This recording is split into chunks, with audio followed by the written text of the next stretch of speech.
If you want to start a new business or you're already in an existing business that's not really going well and you just want to enhance your business or optimize it to the very best, then this video is for you.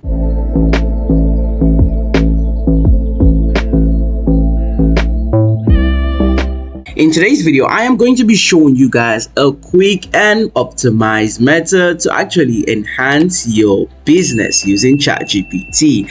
So the first thing you want to do without wasting much more time is to go to chat.openai.com and then you're in ChatGPT. So now let's assume, or let's say you're a new business person, or you just want to start your business, or you don't know the niche to start your business yet.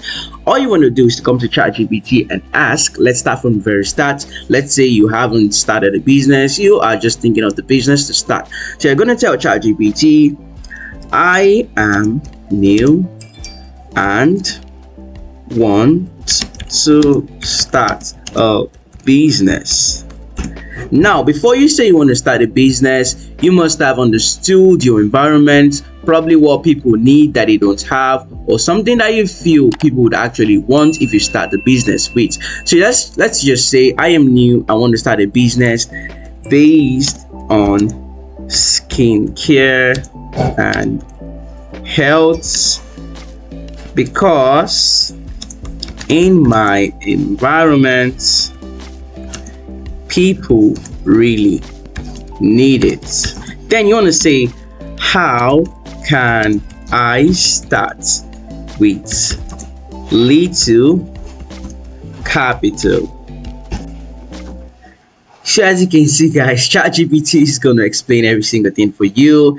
ChatGPT is going to give you a guideline, a means of you being guided in starting the business. The same thing applies to if you already have a business idea in your head. You can just ask ChatGPT the same question. Help me out on my new business about, let's say, about sports benefits, something, or sports items. How can I get more buyers or customers?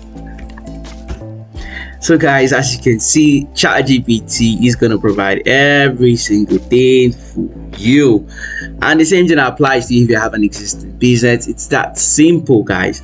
All you want to do is to go to chat.openai.com if it's on your system, and if it's on the mobile, the same thing. Just go to your Google or your search engine, chat.openai.com, and then you register if you're new to ChatGPT, or log in if you already have an account, and then you just want to ask ChatGPT this question, and it's better to make it specific, so ChatGPT is going to give you the specific answer. So yeah, guys, that brings us to the end of today's video. If you surely learned something new and you're new to my YouTube channel and haven't subscribed, make sure to subscribe, as I am sure you don't want to miss out on my next educative video. And yeah, guys, I'll see you in my next video.